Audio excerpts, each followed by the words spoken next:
Welcome to Talking Heads on USA Global TV, starring the one and only wonderful Dr. Jacalyn. It's a prestigious place where world-class influencers and experts meet, and where you'll find the most trusted advisors and coaches for all things in life and business. Visit usaglobaltv.com to sign up for our newsletter, get the value you need, and be first in line to learn about events and giveaways and other valuable content. Connect with us. Email Dr. Jacalyn at usaglobaltv.com to talk about how you can become part of USA Global TV. That's USA Global TV, where the doctor is always in. Hello, everyone, and welcome to USA Global TV and Radio. I'm Dr. Jacalyn KERBECK. I'm the president, founder, and chief listening officer here at our network. Our show today is Dr. Jacalyn's Book Club, and I'm extremely excited to give my book review on this incredible book. The title is Dementia, Home Care, How to Prepare Before, During, and After, and it's by TRACY CRAM PERKINS. And TRACY was a guest on our show, Aging Gracefully with Humor, and she was sharing what was the motivation for this book with myself and with Kathy Fulton, my co-host and friend. And I just was really drawn into the fact that she has been a caregiver for someone, a loved one with dementia, 4 different times. And if you're not familiar with what dementia is or Alzheimer's, you can find out in this book. I'm going to be showing you some of the pages of things that really stood out to me. So the first thing I'd like to say is that I highly recommend this book.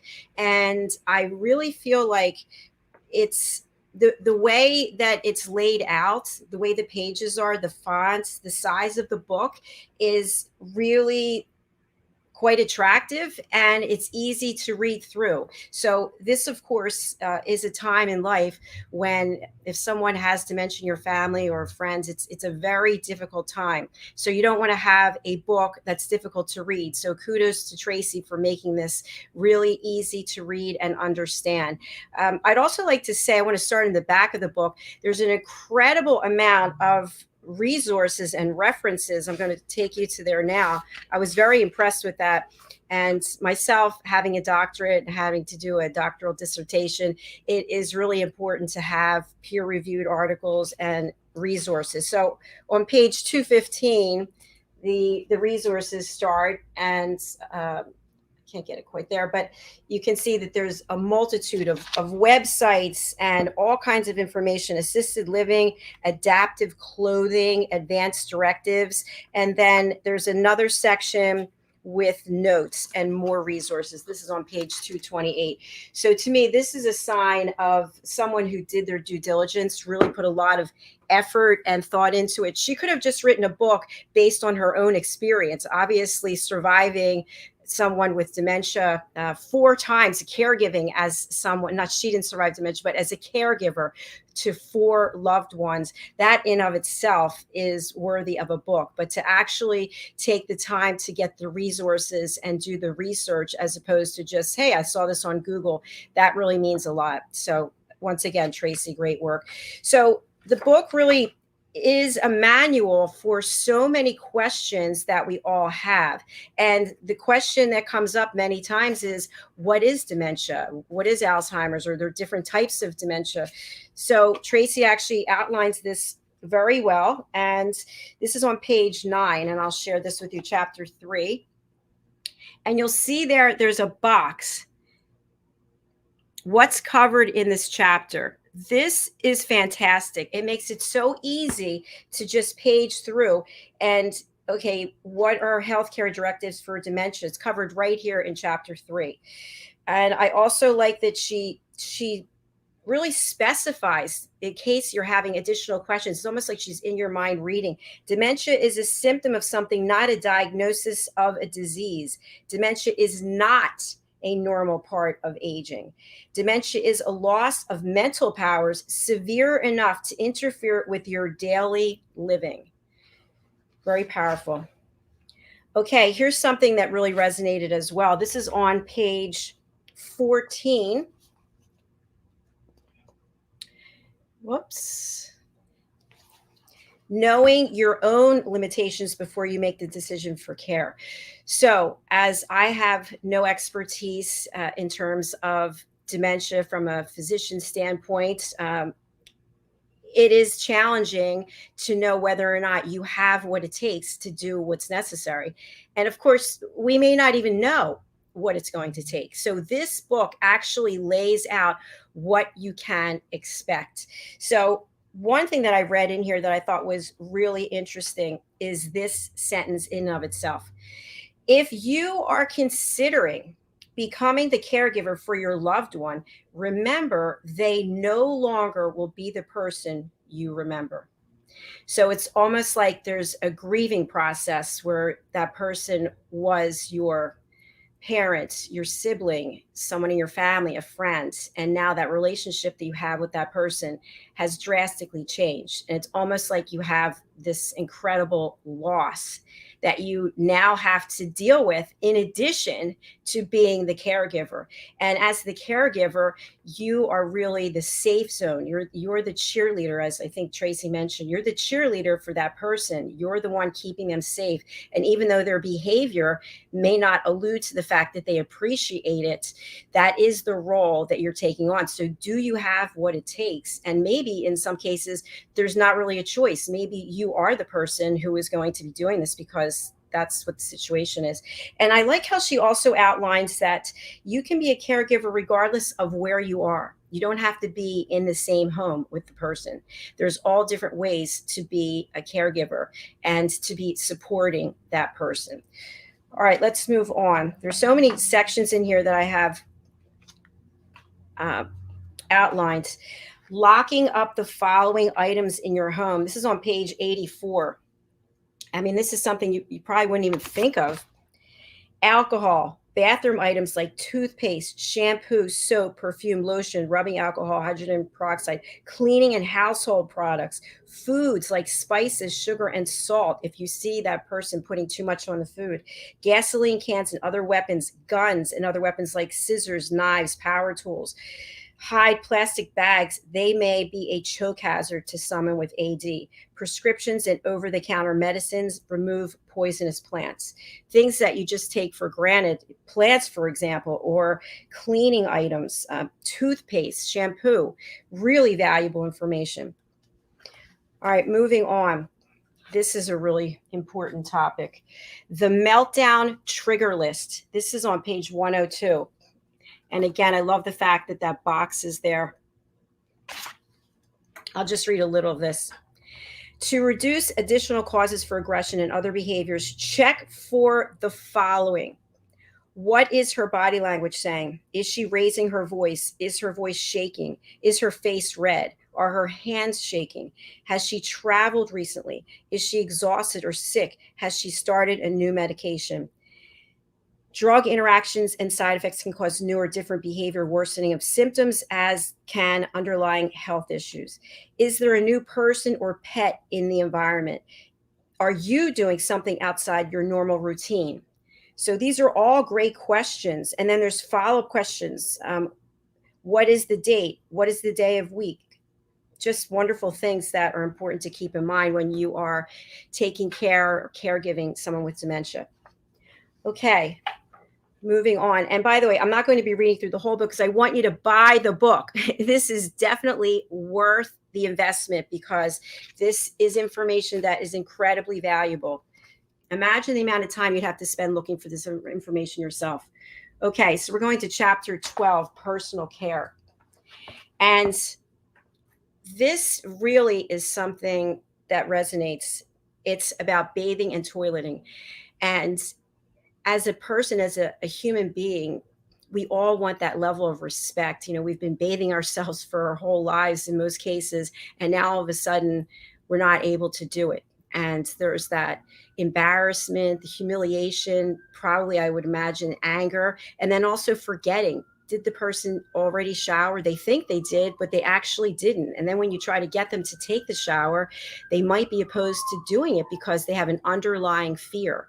And that fear could be an underlying fear of water or modesty. there's so many things that it could be.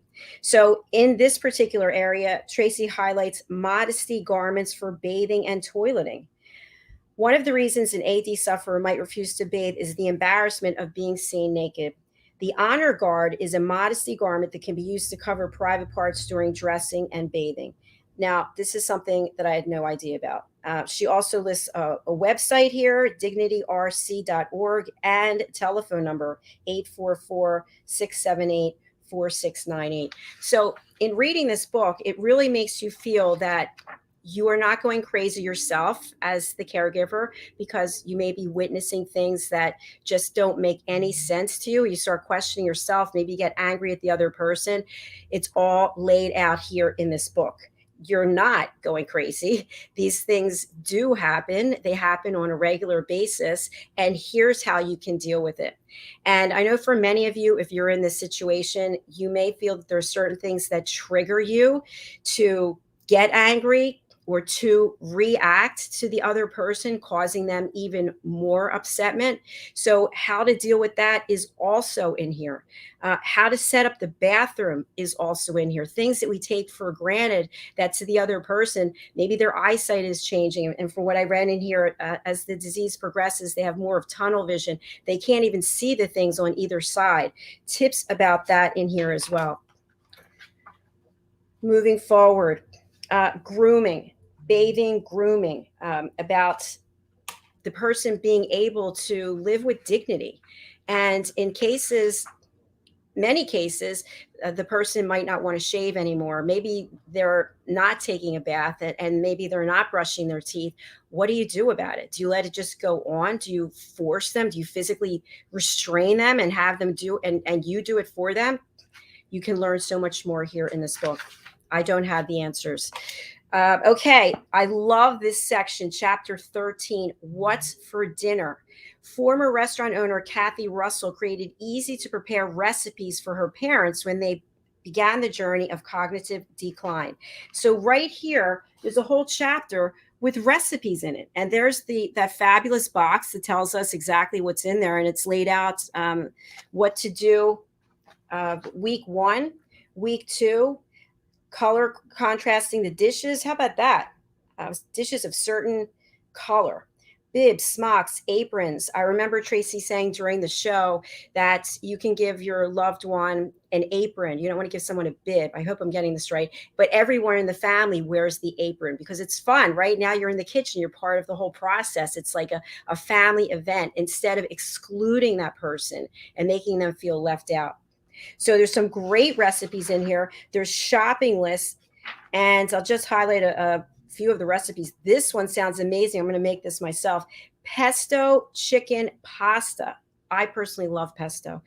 So anything with pesto is good for me. Easy chicken pot pie. Shepherd's pie, meatloaf, and baked potatoes. Fabulous. Okay, let's move on. As the disease starts to progress, and of course, nobody wants to have these really difficult conversations. What are the end of life care goals? And this is on page 169. So there's a lot of great information here. This stage of care becomes an emotional roller coaster, second guessing yourself, not sleeping, and constant worry, in addition to juggling work and family life, trying to balance your loved one's wishes with your own emotional needs, and not having the skill set to handle the additional burden of care can be exhausting for any family member. And there's also information in here about the family in general. Maybe each family member has a different idea of how things should be handled, how the finances should be handled, how the home care should be handled. So you actually have to get on the same page or accept the fact that maybe you're not going to get on the same page, and what can you do that's in the best interest of your loved one? It's always about that. It's about the loved one. It's not about you, but you have to have self-care as well. And that's in here too, about the fact that when you give and give and give, but you're not actually refueling your own tank, you're not going to be of value or of service to your loved ones. So you have to remember that. And I believe there's a certain amount of guilt involved with that, because how can you take time away from that person and in that case, maybe you have to bring someone else in and for that period of time, and that can be very upsetting to your loved one. So what do you do about that? Chapter 18, long-term care options, paying for care, types of care facilities, continuing care at home. Tracy has covered every possible question that we have. And also she mentions how important it is to laugh, to find things to laugh about, to get your loved one laughing instead of allowing them to stay in a dark place for an extended period of time. So I have to say once again that this book is absolutely fantastic. It is sort of a Bible, I would say. And I have brought up Tracy's website. Let's take a look at it. You can actually go and buy the book right there. And I really encourage you to do that because you will have so much more peace of mind. I have to say, as I was reading the book, and you can see it here, hopefully, a lot of things were coming up in reading the book, in that nobody wants to think about somebody they love going downhill or starting to decline. And yet, if it happens, it's out of our control. So we have to do the best that we can, but many times we don't know what that is. This book outlines what you can do. So here's the website. It's TRACY CRAM PERKINS. You can see it right there. By the way, she dedicated this book to her father. I just want to read that. This book was written in 2021, by the way. This is the dedication. This book is dedicated to my father, Eldon, who taught me how to rebuild my first car, who taught me how to fish, and who could never convince me vanilla ice cream was the ultimate flavor because you secretly loved strawberry, and who continued to teach me up until the very end. Thank you for the time you spent with me and for asking the question. I have Alzheimer's, not the plague. What will it take to be treated like a human being? That's all I'm asking. Right there from her dad. Gives me the chills. All right, let me go over here to the website and page down so that you can see what's on here. So here is an interview where Tracy was featured on WFSB TV Connecticut. And here, 7-minute read. She shares a story about how the dementia care story started with a phone call. There she is with her dad, asking the questions, what are they doing? How things went from bad to worse. Lobbying to bring him home, the dementia care crash course. I mean, just a wealth of information. And then there's also over here, free 10 steps to calming aggressive dementia behavior. So right there, resources. You can contact Tracy here, upcoming events, resources, all of her interviews are here. And then, of course, you can buy the book. So it's available everywhere. You can go over to Amazon. You can get it, I'm sure, in the local bookstores. But Tracy, if you're out there watching, maybe you can let us know if it's in all the bookstores or if it's specifically, it says available everywhere. So I know I've got my copy. So that is my book review for today. And I have to just say again how quickly things happen in life, specifically with symptoms of dementia. I just have to give a shout out to Kathy Fulton for bringing Tracy to this platform. And then I reached out to Tracy, connected with her right away, and grateful to my sister who actually purchased a copy of the book as well. So 2 copies of this book in our family. And just, you never know where one connection can lead you to. So this is the book review for today. I'm asking for you to go and pick up your copy. And in addition, reach out to somebody. People are lonely. People are confused. Things are very difficult for many people across the world. But just knowing that someone cares, just knowing that you took the time to say hello, how are you, or anything, just a pleasantry, just a compliment can really change a person's entire day and give them hope that they didn't have before. So once again, please pick up this book, Dementia Home Care, How to Prepare Before, During, and After by Tracy CRAM PERKINS. Do check out her website, which is her name, Tracy CRAM PERKINS. Thank you so much for being here. Sorry that we have a little bit of a, here we go from the windows. I will be back later today with my Talking Heads segment. My Talking Heads segments are thank you to the motorcycles, are about how to start your own business. And last week we looked at decisions and we looked at commitment. This week, we'll be looking at what are the actual steps that you take to start your business. So thank you so much for being here. And if you have a book you'd like me to review, please go over to our website, usaglobaltv.com. Contact us. Thank you. Thank you, Tracy. Thank you, Kathy Fulton. Bye for now.